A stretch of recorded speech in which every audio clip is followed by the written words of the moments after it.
안녕하세요. 초등학교 교사로 일하고 있는 30대 여자입니다. 제가 고학년 아이들을 가르치며 항상 하는 이야기가 있는데요. 바로 남의 가족은 건드리지 말아야 한다는 것과 사람이 뭐든 적당히 선을 지켜야 한다는 겁니다. 조금 자라난 아이들은 서로 싸우다가 화가 나면 종종 가족들 욕도 하더라고요. 본인의 가족이 소중한 만큼 남의 가족도 소중하니 가족 욕을 하는 건 인신공격이나 소위 쌍욕보다 더 무례한 행동이니까요. 또 싸움 자체가 서로 배려를 하지 않고 선을 넘어서 일어나니까 조심해야 한다고 덧붙이죠. 옛말에 생각하는 걸 모두 내뱉으면 전쟁이 난다고 하지 않습니까? 그래도 배움이 빠른 아이들은 이런 가르침을 들으면 바로 잘못을 인정하고 다음부터는 안 그러겠다고 약속을 합니다. 근데 참 평생을 무례하고 생각나는 건 그저 내뱉고 보는 어른은 천재지변이 일어나도 그 천성이 절대로 고쳐지지 않더라는 걸 뼈저리게 실감한 사건이 저에게 벌어졌습니다.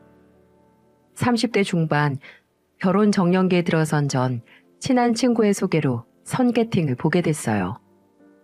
소개받은 남자는 S전자에 다니는 스펙 좋은 상대였죠. 근데 만나보니 능력만 있는 게 아니라 사람이 참 올곧고 착하다는 게 느껴지더라고요. 이렇게 성실한 사람과 결혼하면 참 좋겠다는 생각이 들었어요. 그렇게 첫 만남부터 서로 느낌이 좋았던 저희는 순탄히 2년의 연애 후에 본격적으로 결혼 준비를 시작했습니다. 서로 결혼관이라든지 모아놓은 돈을 다 공유하고 나서 부모님께 인사를 하기로 했어요. 근데 예비 남편의 부모님을 만나 뵙기 전 저한테 남편이 넌지시 이야기를 하더라고요. 부모님이 자기가 고등학교 때 이혼을 해서 지금 계신 분은 새어머니라고요. 본인도 이게 결점은 아니라고 생각하지만 말을 해놔야 할 것 같다고 하더군요. 먼저 제게 말해준 예비 남편의 솔직함이 참 고맙더군요. 예비 남편에겐 먼저 말해줘서 고맙다. 빨리 두 분 다 만나보고 싶다고 말했고 남편도 저의 말을 고마워하더라고요. 그 후 빠르게 예비 시부모님을 만날 날짜를 잡았습니다. 이혼 가정이 무슨 큰 흠도 아니고 오히려 예비 남편이 이렇게 훌륭하게 자랐으니 새어머니 또한 좋으신 분이겠구나 싶었죠. 그리고 드디어 예비 남편의 본가에 가서 인사를 드리던 날 예비 남편의 아버지도 여동생도 모두 정말 좋으신 분들이었습니다. 언니, 초등학교 교사라고 하셨죠? 와, 오빠 능력자네. 남자가 배우자로 선호하는 직업 1위가 교사래요, 교사. 야, 네 오래비도 능력 있어, 임마. 아이고, 대학도 회사도 운빨로 들어갔으면서 언니, 저 오빠 약점 많이 알고 있거든요. 나중에 결혼하고 싸우면 저한테 말하세요. 제가 이기는 방법 확실히 알려드릴게요. 야, 김나래, 너 조용히 해. 나래가 새언니가 착해서 마음에 들었나 보다. 아, 오빠한테 너무 아까워 보이니까. 나이차가 많이 나는 여동생과 예비 남편은 투닥투닥 하는 것 같았지만 사이도 좋아 보였고 예비 시아버지도 과묵하셨지만 온화하고 따뜻한 분 같았죠. 하지만 딱 한 명, 전 제 예상을 뒤엎는 복병을 만나게 됐습니다. 아유, 둘 다 실없는 소리 좀 그만해. 여기가 그런 얘기하는 자리야? 아유, 우리 가족이 매번 이래. 실속은 못 챙기고 순 농담 따먹기만 한다니까. 그래, 교사라고? 몇 년 차? 네, 이제 조금 있으면 8년 차 됩니다. 아, 그래? 그럼 연봉은? 새어머니라는 예비 시어머니는 제가 집안에 들어서자마자 발끝부터 사람을 쭉 훑으셨죠. 그리고 식사하는 자리에선 눈을 날카롭게 반짝거리시면서 본격적으로 호구조사를 하기 시작했어요. 학교에서 승진 준비는 하고 있고 지금 그 나이면 적어도 부장교사는 생각하고 있어야지. 네, 계획은 하고 있습니다. 계획만 해서는 안 되지. 뭐라도 해야 연봉도 오르는 건데. 그럼 부모님은 뭐 하시나? 두 분 다 계시고? 어머니 아버지 두 분이서 작은 식당 하세요. 식당? 무슨 식당? 어디에 있는? 점심 장사, 저녁 장사? 아니면 둘 다? 술은 팔고? 점심 식사 위주로 매출 내는 한식당입니다. 그럼 정말 작겠네. 형제는 있나? 부모님 재산은 얼마나 돼? 대략적으로라도 괜찮으니까 말해봐. 여보, 지혜 당황하잖아. 이제 그만 좀 해요. 그래요, 무슨 취조해? 언니 먹다가 체하겠네. 아이, 가만히 좀 있어봐. 이런 건 원래 초장에 다 알고 가는 거야. 전 형제는 없고 부모님 재산은 제가 잘 몰라서 일단 저는 1억 3천 모아놨어요. 형제가 없어서 재산 싸움은 안 날 수 있어도 뭐 그것도 재산이 어느 정도 있을 때 얘기니까 좋은 건지 나쁜 건지 통 알 수가 없네. 그래도 씀씀이는 해프지 않은 것 같아 다행이다. 뭐 빚은 없고. 아이 참 어머니. 왜들 이래? 내가 뭐 어쨌다고. 이런 거 처음부터 안 밝히면 나중에 고생하는 법이야.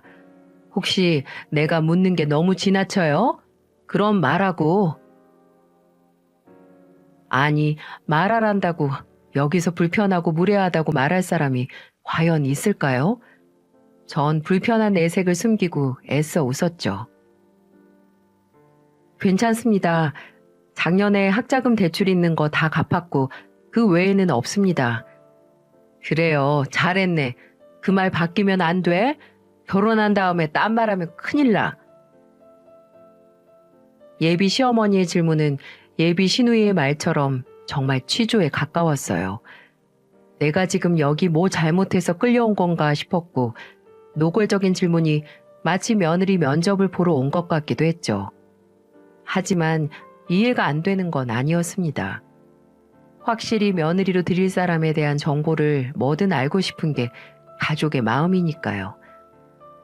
저는 질문에 답을 하는 내내 좋은 게 좋은 거지.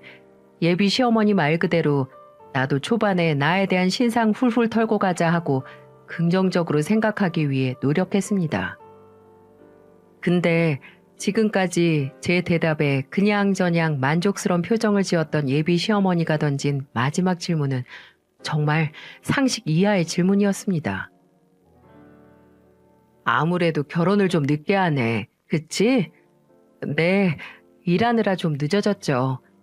그래, 그러니까 지금 내가 하는 말 너무 마음 상해하지 않았으면 좋겠어. 내가 원준이 새엄마인 거 지혜도 알고 있지? 네, 알고 있습니다.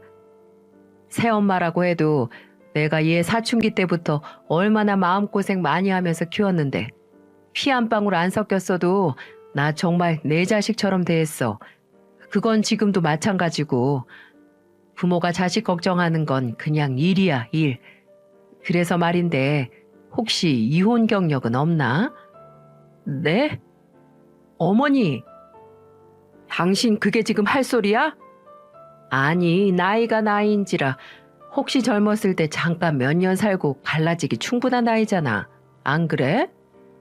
아, 걱정하시는 마음은 이해합니다. 근데 저 결혼한 적 없어요, 어머니. 어머니, 나이 많다고 예전에 이혼했을 수도 있으면 저도 이혼했을 수 있죠. 내가 지혜 씨보다 나이도 더 많은데. 넌 내가 안 한 걸 아니까.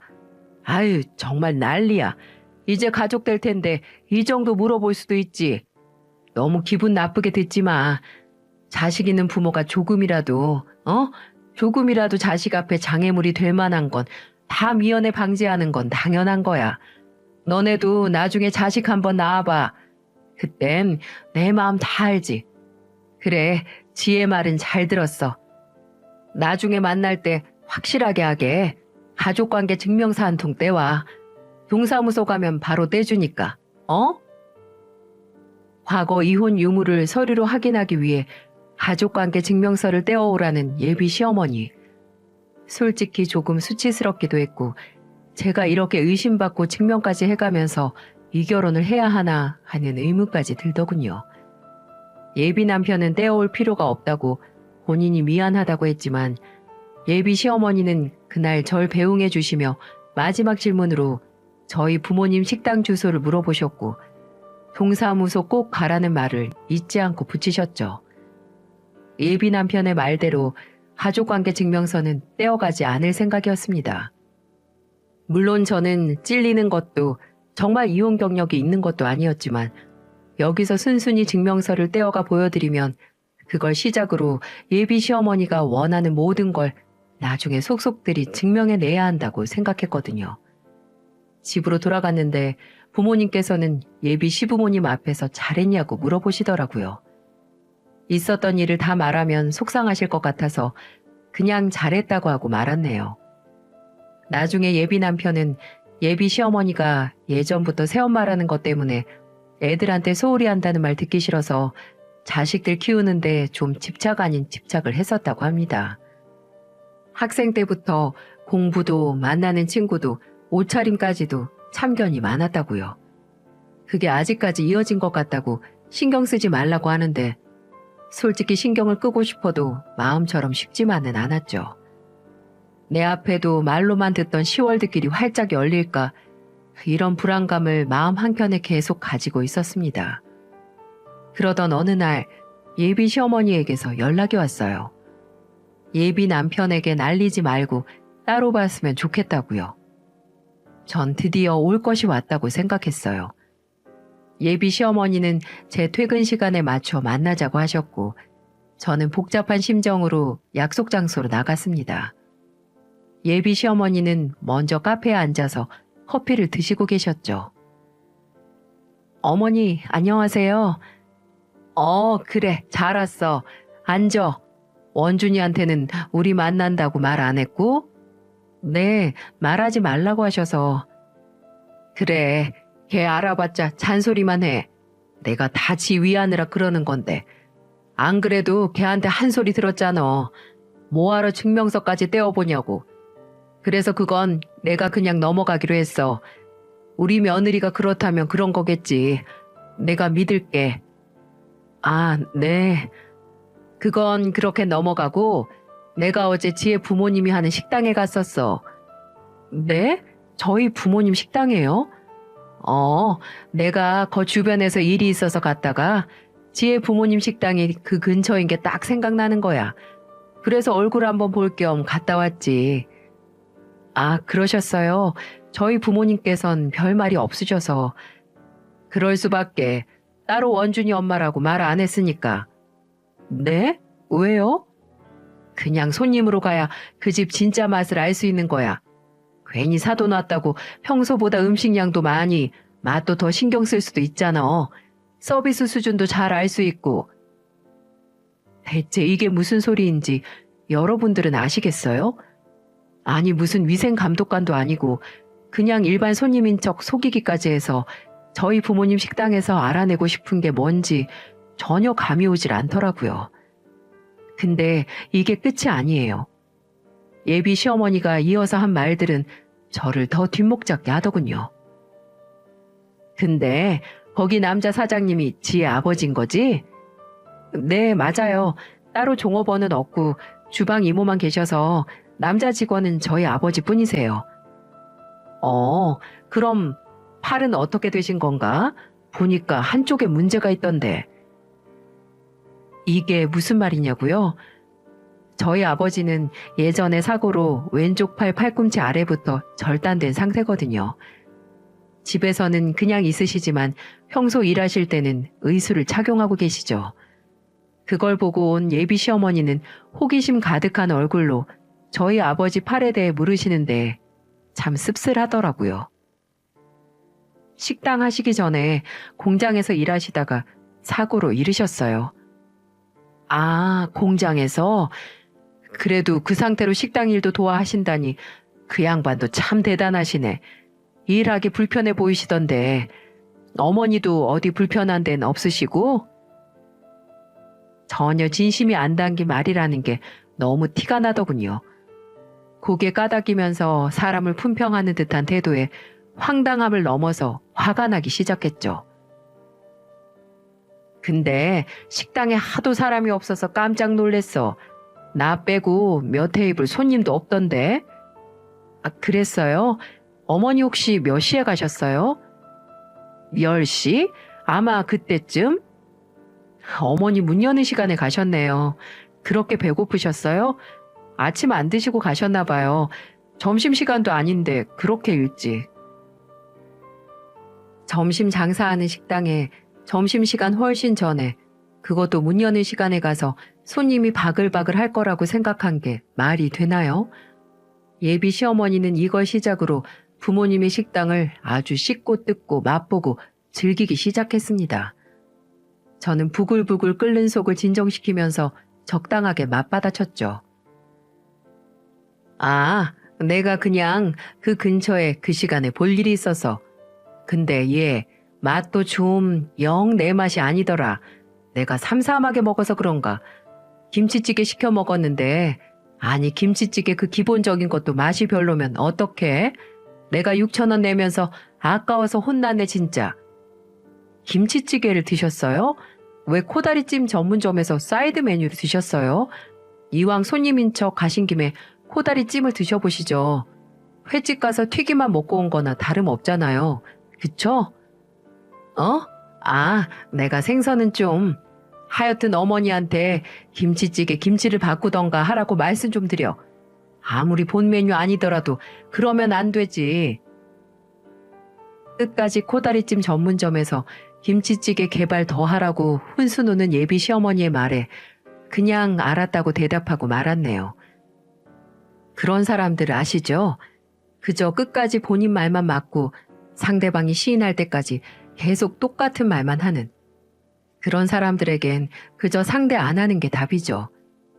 제게서 알았다는 말 듣더니 만족스러운 표정을 한 예비 시어머니는 가방에서 종이봉투를 하나 꺼내시는 게 아니겠어요? 노란 종이봉투 안에서 A4 용지 몇 장을 꺼내 제 앞에 딱 내놓으시는데 종이 맨 윗단에 크게 쓰여있는 7글자 결혼 조건 계약서. 여러분 믿어지시나요? 제가 예비 남편도 아니고 예비 시어머니와 결혼 조건을 두고 계약서를 쓰다뇨. 하지만 그 종이 안에서 가장 무난한 건 그 제목뿐이었습니다. 아래 내용은 더 가관이었죠. 1. 결혼을 하면 합가해야 함. 2. 돈 관리는 시모에게 맡김. 3. 자식은 최대한 둘만 낳을 것. 4. 명절 때는 친정에 당일에만 갔다가 당일에 올 것. 5. 친정에 일절 돈은 보내지 말 것. 단 생신, 기념일, 용돈 제외. 여러분 정말 어이가 없으시죠? 직접 겪은 저는 정말 돌아버리는 줄 알았습니다. 대체 예비 시어머니가 뭐길래 저에게 이런 계약서를 내미시지? 도무지 이해가 되지 않더군요. 전 계약서 내용을 다 보지도 않고 예비 시어머니를 쳐다보았죠. 이걸 설마 저한테 사인을 하라고 주시는 건가요? 그럼 내가 왜 주겠어. 오늘 만나자고 한 것도 다 이것 때문인데.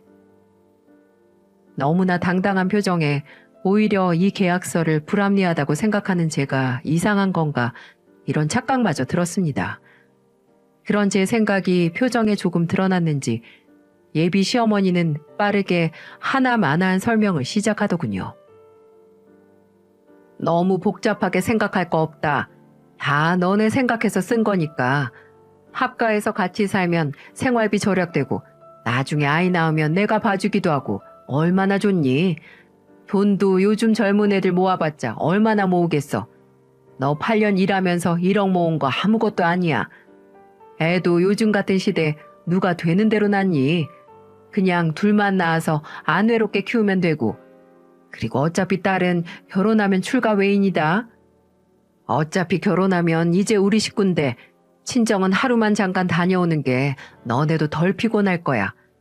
또 돈은 어차피 내가 관리할 테니까 친정에 돈 보내는 건 내가 감시하기도 좋고 거기 쓴 것처럼 부모님 생신이나 어버이날 때는 내가 네 월급에서 따로 챙겨줄 테니까 그거 드리면 되고. 뭐 대단한 선심 쓰는 것처럼 이야기를 하는데 와, 저 사람 진짜 진심이구나 싶었죠. 제가 종이를 들고 아무 말도 안 하고 있자 가방에서 펜을 꺼내 제 앞에 떡하니 내놓았습니다. 참나, 아주 인주까지 꺼내서 지장까지 찍으라고 안 한 게 어딘가요? 전 팽과 예비 시어머니를 번갈아 가면서 보다가 결심했습니다. 그리고 너? 예비 시어머니가 보는 앞에서 그 알량한 계약서를 찢어버렸어요. 예비 시어머니는 경악에 차서 말도 못하고 그저 찢어진 종이를 바라볼 뿐이었죠. 이런 계약서에 사인까지 할 정도로 이 결혼에 절박하지 않거든요. 어머님 아들과 결혼 안 하면 그만이에요. 지금 며느리가 아니라 이래라 저래라 할 수 있는 종 구하시는 건가요? 해도 정말 너무하시네요. 뭐? 너 지금 이게 무슨 배워먹지 못한 짓이야? 종을 구하는 거냐고? 그럼 내 아들이랑 결혼하는 게 어디 그리 쉬운 줄 알았어? 내가 걔를 어떻게 키웠는데? 이것도 너 생각해서 100번 양보해서 적었는데 감사한 줄도 모르고. 네, 잘 키운 아들 그렇게 소중하시면 죽을 때까지 끼고 사시던가요. 지금 어머님이 하시는 짓이 딱 아들 평생 장가 못 가게 혼삿길 막는 짓이네요. 잘하고 계세요. 어머님 원하시는 며느리감은 이 계약서 그대로 구인구직 신문에 올려서 찾아보세요. 네? 아주 뚫린 입이라고 잘도 나불거리는데 너네가 이거 그냥 넘어갈 것 같아? 안 넘어가시면 어떻게 하시게요? 전 이미 결혼 안 하겠다고 말했고 이제 남인데 그냥 안 넘어가시면 뭐 하실 게 있나요? 그리고 지금까지 천박한 질문들하고 제 부모님에 대해 무례한 말만 한 거 어머님이세요. 여기서 입 뚫렸다고 있는 대로 다 내뱉는 건 제가 아니라고요. 저 어쩌 나쁜? 제 부모님 모욕하고 며느리를 순종하고 따르라고 하는 시댁에 제 발로 들어갈 만큼 원준 씨 사랑하는 거 아니거든요. 그럼 이 결혼 없던 걸로 하겠습니다. 원준 씨한테는 제가 말할게요. 이만 가보겠습니다. 표독스럽게 저를 바라보는 예비 시어머니를 내버려 두고 전 의자에서 일어났습니다.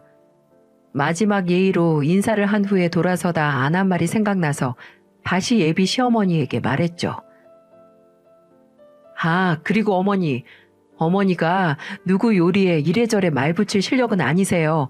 제가 어머니 음식 먹어봤잖아요. 뻥 쪄있는 예비 시어머니에게 그 말을 덧붙이고 가볍게 목례를 한 후 뒤돌아 카페를 나왔습니다. 그렇게 나오면서도 앙금이 사라지지 않아 한동안 속이 부글부글 끓었어요. 저는 집으로 가는 길 예비 남편에게 전화를 걸었습니다. 무슨 일이야? 나 방금 원진 씨 어머니 만났어. 어머니? 왜? 어머니가 나한테 결혼 후에 지켜야 할 거 계약서 만들어 와서 주시더라. 사인하라고. 뭐? 그건 또 무슨 말이야? 지혜씨, 일단 처음부터 설명 좀 해줘.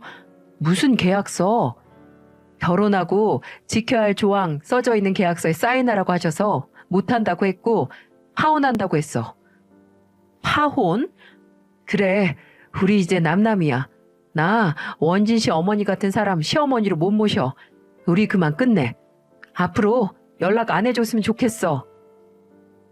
전 제 이름을 부르는 예비 남편의 목소리를 무시하고 통화를 종료했습니다. 단호하지 않으면 이별은 더 힘들어지니까요. 이렇게 끝인가 싶었습니다. 예비 남편이 정말 좋은 사람이고 저도 결혼하고 싶지만 아무리 그래도 우리 부모님 무시하고 다짜고짜 결혼 후 모든 행동을 통제하겠다는 예비 시어머니라는 산을 넘을 만큼은 아니었습니다. 이렇게 끝난다는 게 허무하긴 했지만 제 행동에 일말의 후회는 없었죠. 씁쓸하고 허탈한 마음으로 집으로 가고 있는데 집 아파트 단지 앞에 익숙한 사람이 있더군요. 바로 예비 남편이었습니다. 제 파혼 통보를 듣고 정신없이 달려온 건지 옷도 엉망이고 머리도 엉망이고 무엇보다 패닉에 빠진 것 같은 표정이 정말 엉망이었죠. 그 모습이 안쓰럽긴 했지만 아무렇지 않은 표정으로 예비 남편 앞으로 갔습니다. 왜 왔어? 내가 앞으로 연락하지 말라는 소리는 찾아오지도 말란 소리도 포함된 거야. 그렇게 일방적으로 파혼 통보하는 게 어딨어. 대체 무슨 일인데 어머니가 무슨 말을 한 거야? 절박한 예비 남편의 표정에 그냥 말 안 하고 보낼까 하다가도 그래, 당신도 당신 어머니가 무슨 짓을 하고 다니는지 알아야지 싶어서 화풀이 하는 것처럼 모조리 다 말했어요. 원준 씨 어머니가 손님인 척 우리 부모님 식당 가서 식사하고 오셨대. 근데 우리 아빠 팔은 왜 저러냐고 물어보시고 엄마는 불편한 곳 없냐고 물으시더라. 그러더니 음식이 맛없고 손님도 없고 아주 트집이란 트집은 다 잡는데 난 거기서 또 어른 말이라고 예비 시어머니 말이라고 듣고 있었지. 근데 한술 더 떠서 결혼 조건이랍시고 컴퓨터로 프린트된 계약서를 들이미시더라. 이어서 예비 남편에게 계약서에 있던 조항과 예비 시어머니가 덧붙인 말들을 후루룩 설명을 했습니다. 제가 말하면 말할수록 예비 남편의 얼굴은 일그러졌고 황당하다는 듯 한숨을 내쉬었죠. 이게 말이 돼? 나 원준 씨랑 결혼하는 거지 어머님이랑 결혼하는 거 아니야. 아무리 시어머니라도 애를 몇 명 낳고 내가 버는 돈으로 우리 부모님 용돈은 마음대로 드리지 말라는 소리에 알겠다고 결혼을 해야 해? 지혜 씨, 난 어머니가 그런 것까지 할지는 몰랐어. 정말이야. 내가 잘 말할게. 우리 결혼에 일절 상관하지 말고 참견도 하지 말라고. 어? 원준 씨는 어머니가 그 말을 듣고 순순히 알았다고 지키실 것 같아? 원준 씨 정말 순진하네. 아니야. 정말 내가 잘 말할 거야. 내가 해결할게, 지혜 씨. 나 한 번만 믿어줘. 우리 이렇게 끝내는 거 정말 아니야. 어? 아니, 나 우리 부모님 무시하는 사람하고 가족 되고 싶지 않아. 내 마음은 변함없어. 전 그렇게 말한 후 바로 집으로 들어갔습니다. 예비 남편은 계속 절 붙잡았지만 전 그 이후로 전화도 받지 않았고 몇십 통씩 쌓인 문자에도 답장조차 하지 않았어요. 하지만 예비 남편은 포기하지 않았고 매일 퇴근 후에 찾아왔습니다. 솔직히 절박한 예비 남편의 모습에 저도 점점 흔들린 건 사실이에요. 하지만 이렇게 그냥 넘어갈 순 없었죠. 전 어김없이 제가 일한 학교 주차장에서 절 기다리고 있던 예비 남편에게 조건을 걸었습니다. 이대로 한다면 파혼하지 않겠다고요. 저는 무리한 요구라고 생각했지만 그걸 들은 예비 남편은 알겠다고 하더군요. 본인이 어떻게든 해보겠다고 다시 연락을 하겠다고 하고 자신만만한 얼굴로 돌아갔습니다. 그런 예비 남편의 말이 허풍은 아니었는지 예비 남편은 다시 연락을 했고 약속 날짜를 잡았죠. 제가 예비 남편에게 건 조건은 두 가지였습니다. 예비 시어머니가 저에게 직접 사과할 것과 제 쪽에서 결혼 조건을 내거는 걸 예비 시어머니가 받아들여야 한다는 거였죠. 그리고 약속한 날 예비 남편은 침통한 표정에 예비 시어머니를 모시고 나왔습니다. 예비 시어머니는 제가 꼴도 보기 싫은 건지 아니면 정말 미안해서 그러는 건지 절 쳐다도 보지 못하시더라고요. 한적한 한정식당에서 마주한 저희 세 사람 사이에 어색한 침묵이 감돌았고 참다 못한 예비 남편이 먼저 입을 열었습니다. 어머니, 지혜 씨한테 뭐 하실 말씀 없으세요? 예비 남편의 재촉에 예비 시어머니는 입술을 몇 번 달싹거리다 단전 깊은 곳에서부터 얄팍한 사과의 말을 하더군요. 내가 그러려고 한 건 아닌데 과했던 것 같구나. 네가 그런 걸로 마음 상했다면 내가 사과하마. 네가 그런 걸로 마음이 상했다면 정말 속이 뻔히 보이는 사과 아닌가요? 마치 별것도 아닌 일에 제가 유난인 것 마냥 건성으로 사과를 하는데 그래, 사람은 절대 안 바뀌지 하는 생각이 들었습니다. 근데 저도 예비 시어머니에게 진실된 사과를 바라는 건 아니었어요. 평생 저렇게 살아온 사람일 텐데 갑자기 본인 잘못을 깨닫고 사과한다는 게 말이 안 되죠. 제 목적은 단 한 가지, 제가 내거는 결혼 조건을 예비 시어머니가 받아들이는 것 말이죠. 네, 어머니, 그래도 사과해 주셔서 감사드려요. 근데 아직 어머님께서 저한테 보여주신 결혼 조건이 계속 마음에 걸리네요. 결혼 후에 혹시라도 어머님께서 다시 그 요구사항을 저한테 안 한다는 보장이 없잖아요. 그래서 이번엔 제가 결혼 조건 조항을 만들어 왔어요. 어머니가 저한테 하신 요구사항의 대답이라고 생각하셔도 되고요. 분해서 얼굴을 움찔거리는 예비 시어머니 앞으로 결혼 조건 조항이 적힌 종이를 내밀었습니다. 1. 합가 절대 불가. 2. 돈 관리 일체 관여하지 말 것. 3. 자식들에게 손 벌리지 말 것. 4. 말도 안 되는 퇴직 같은 걸로 시집살이 절대 시키지 말 것. 5. 친정 부모님을 만나 정중히 사과할 것. 종이에 적힌 글자를 훑는 예비 시어머니의 눈이 이리저리 떨리더라고요. 저도 예비 시어머니가 내민 계약서를 봤을 때 저랬겠지라는 생각이 들어 너무 웃겼습니다. 지키기 어려운 조항은 없을 거예요. 어머님께 뭘 해달라는 게 아니라 그냥 뭘 안 해주셨으면 하는 거니까요.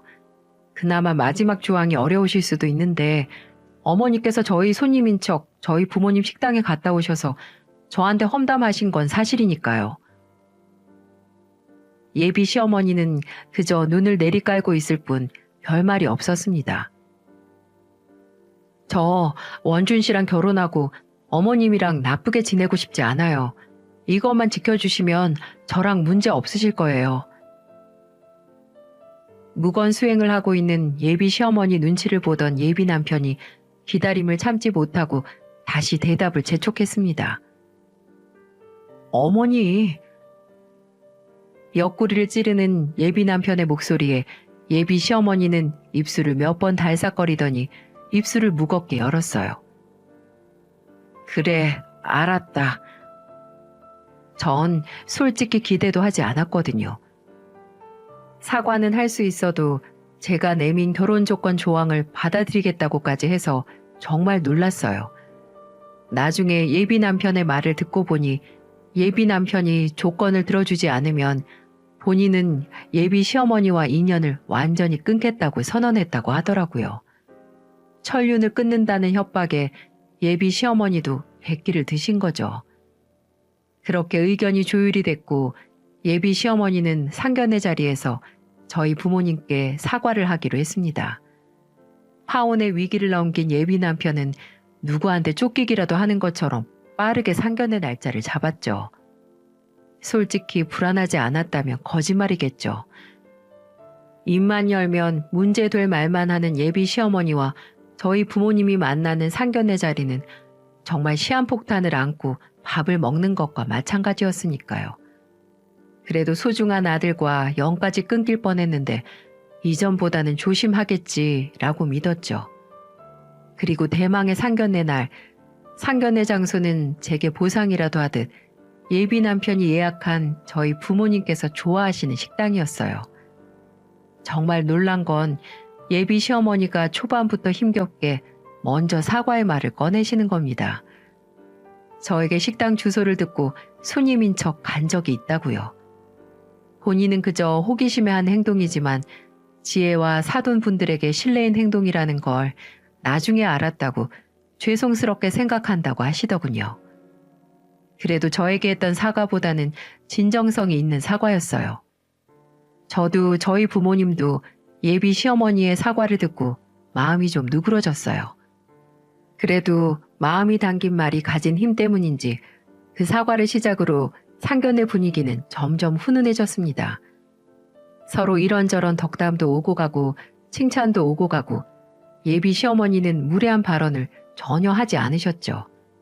이대로만 쭉 가면 정말 잘 마무리되겠구나 싶었어요. 하지만 분위기가 점점 좋아지자 양가 어르신들이 약주를 한두 잔 걸치기 시작하셨고 그게 파국의 시작이 되었습니다. 예비 시어머니가 조금 과하다 싶을 정도로 술을 드시기 시작한 거죠. 얼굴이 점점 붉어지셨는데 초반엔 그저 기분이 고조될 정도였다가 나중엔 나의 목까지 빨개지더니 그 입, 경솔한 말만 하는 그 입에 나사가 그만 풀려버린 겁니다.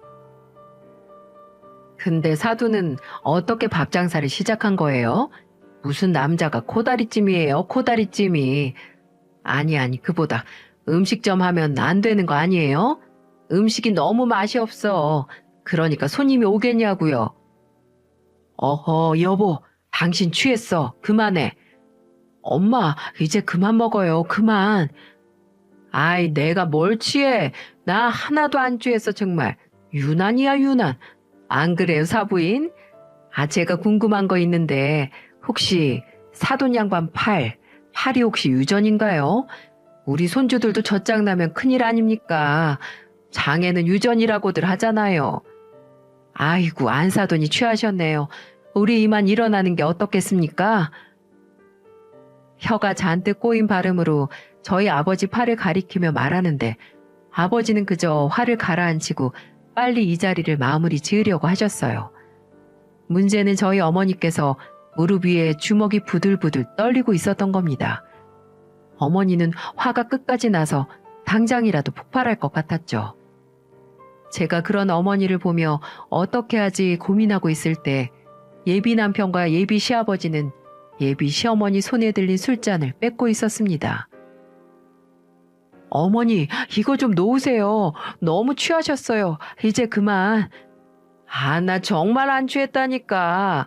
아니, 사부인, 제가 취한 것 같으세요? 네? 저 정말 멀쩡하거든요. 우리 아들 걱정만 많아서 정말 문제야. 어? 착하기만 해가지고 지 실속도 못 챙기고. 지혜 너 우리 아들 슬슬 굴려서 어디 친정에 큰돈이라도 보내봐. 내가 다 확인할 거야. 사돈 양반들도 순진하고 착한 제 아들한테 손 벌릴 생각일랑 접어두세요. 알아들으셨어? 아!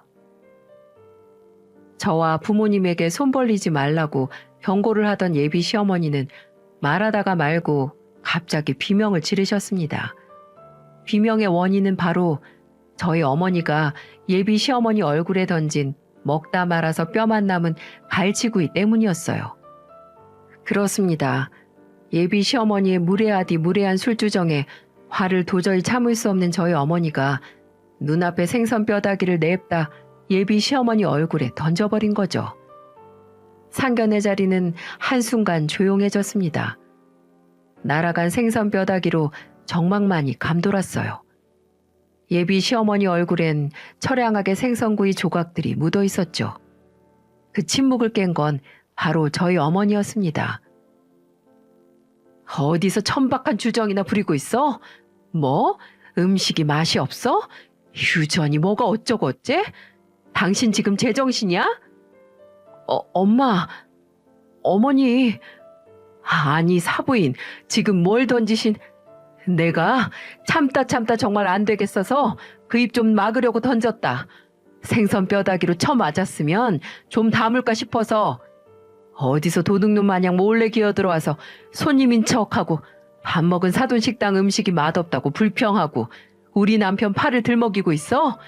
내 살다 이렇게 주둥아리 관수 못하는 여편네는 처음이네. 사부인, 저는 그냥 농담으로... 농담? 당신 지금 농담이라고 했어? 아, 그래? 당신은 농담으로 상대방 가족을 모욕하고 그래?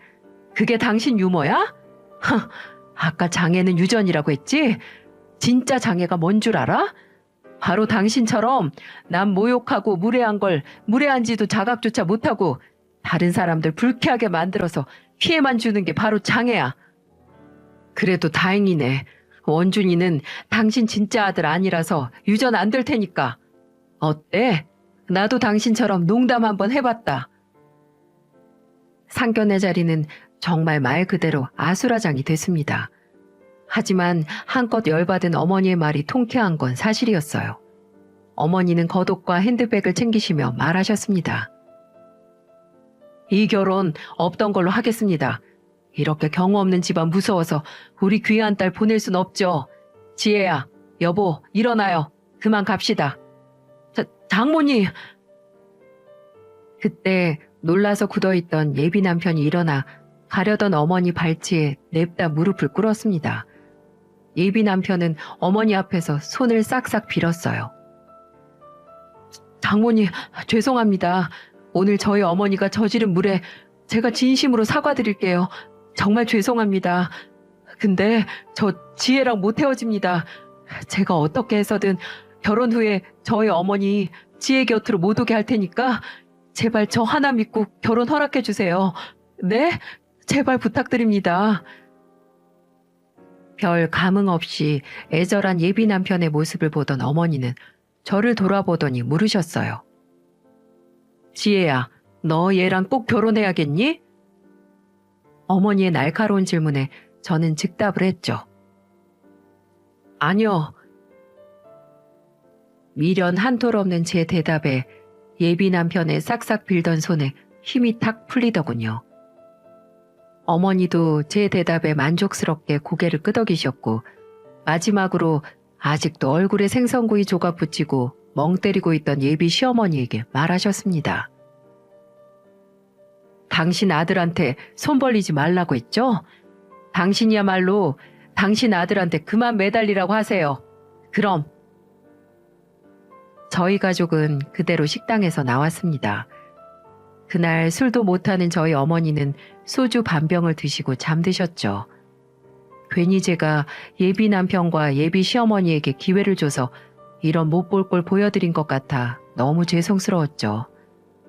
제가 잠든 엄마 곁에서 양심의 가책으로 이러지도 저러지도 못하고 있으니까 아버지는 그런 제 어깨를 두들겨 주시며 그냥 액땜으로 생각하자고 말하셨어요. 이후로 예비 남편, 아니 남편이 될 뻔한 남자에게서 연락이 왔지만 모두 답하지 않고 번호 자체를 차단해버렸어요. 저는 우리 부모님을 위해서라도 부모님을 모욕한 사람의 가족에게 단호해야겠다고 생각을 했죠. 아무리 좋은 사람이었어도 우리 가족을 건드리면 묻지도 따지지도 않고 그저 선을 그어야죠. 빠르게 결정된 파혼에 처음엔 조금 마음도 허하고 정신도 없었지만 지금은 정신 딱 차리고 잘 살고 있습니다. 잘못된 선택을 하지 않게 도와준 저희 어머니의 생선구이 싸대기에 매일매일 감사드리고 있네요.